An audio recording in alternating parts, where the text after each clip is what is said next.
Okey, Assalamualaikum. Kembali lagi bersama aku Kimi dalam channel Hakimi TV. Memandangkan Demon Slayer tengah hype sekarang ni, kira tengah hot pisang goreng, tiba. Aku akan bahas satu karakter yang mana aku bukan minat lah, tapi sebab aku nak bahas, punya pasal lah, tiba. Tak ada gurau-gurau. Aku akan bahas satu karakter ni.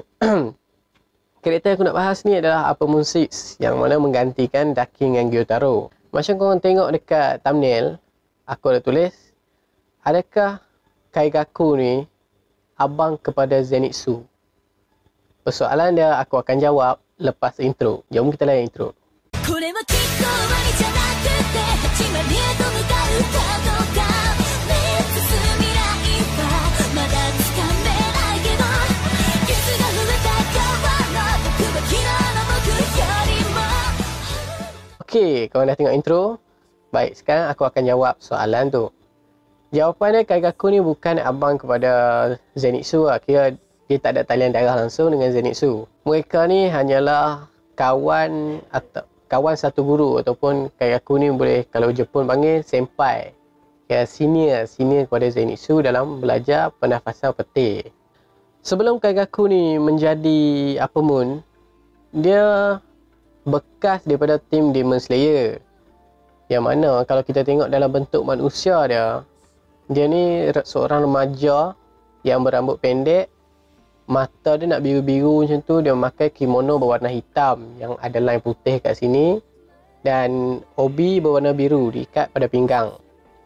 Bagi yang tak tahu obi tu benda apa, obi ni adalah sejenis kain yang diikat pada pinggang untuk mengetatkan kimono yang dipakai. Selalu kita tengok kimono ni orang pakai kalau dalam anime pun pakai waktu-waktu sambut perayaan seperti bunga api, perayaan musim panas.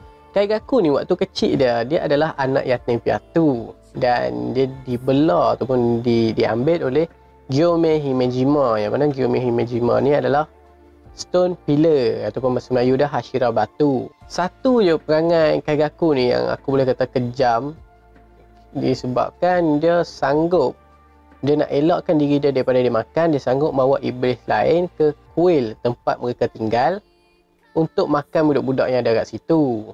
Kiranya dia ni jenis yang mementingkan diri sendiri. Dalam beberapa tahun lepas tu, Kaigaku ni diambil oleh Jigoro Kojima, iaitu guru Zenitsu. Kira diambil Kaigaku ni untuk belajar pernafasan petir dengan Zenitsu. Jadi kita tengok dekat manga chapter 34 yang mana waktu tu Zenitsu ni flashback balik lah.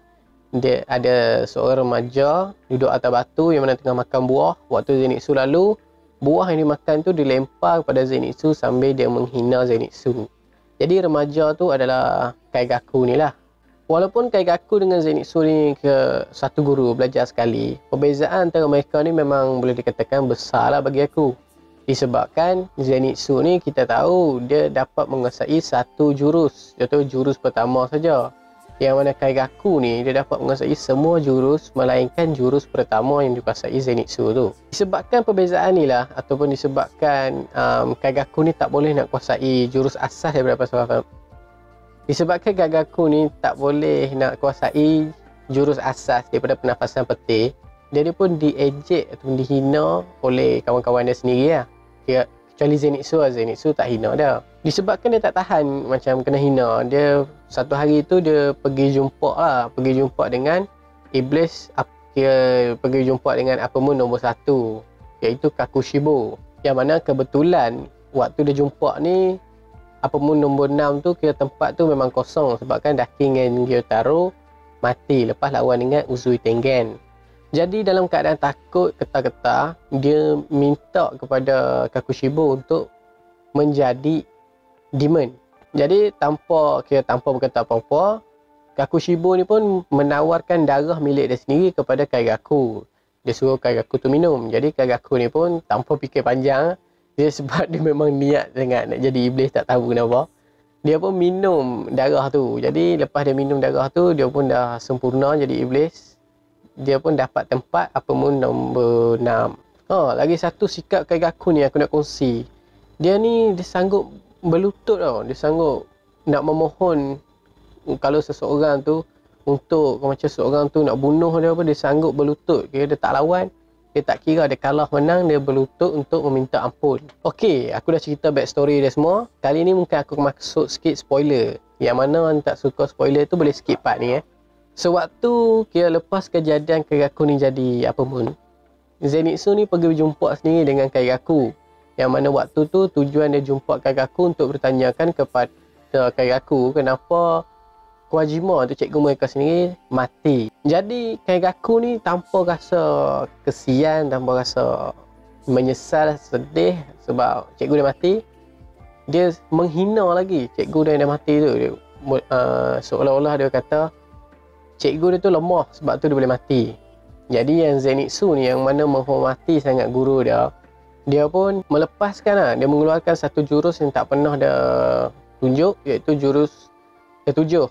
Yang mana jurus ni dia diciptakan sendiri oleh Zenitsu. Yang si Kairaku ni pun terkejut kenapa manusia yang hanya menguasai jurus pertama dapat membuat jurus baru. Jadi tebasan pedang daripada Zenitsu ni telah memutuskan leher Kairaku. Lepas tu Kairaku ni sebelum dia hampir mati, dia masih lagi menghina guru dia, ataupun dia tak puas hati dengan guru dia tu disebabkan dia berfikir cikgu dia ni mungkin pilih kasih.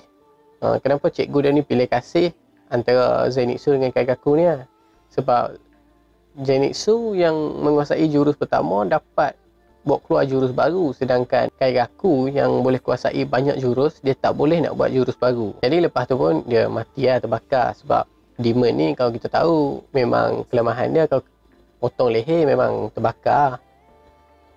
Jadi aku akan kongsi sikit demon blue art yang Kairaku ada ni. Nama dia Kekijutsu, yang mana dia menggabungkan demon blue art dengan pernafasan petir milik dia yang menyebabkan mengeluarkan satu kilat berwarna hitam yang dapat membakar kulit.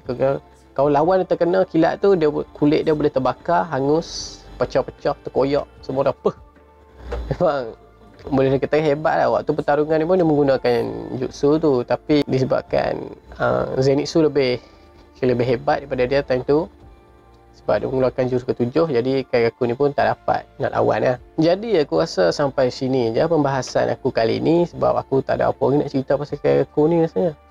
Jadi aku harap video ni atau pembahasan aku ni sampai kepada penonton-penonton sekalian, kawan-kawan aku sekalian. Aku memang cadang untuk next video mungkin aku akan buat channel ni khusus untuk fairy tale, mungkin yang 100 years quest tu.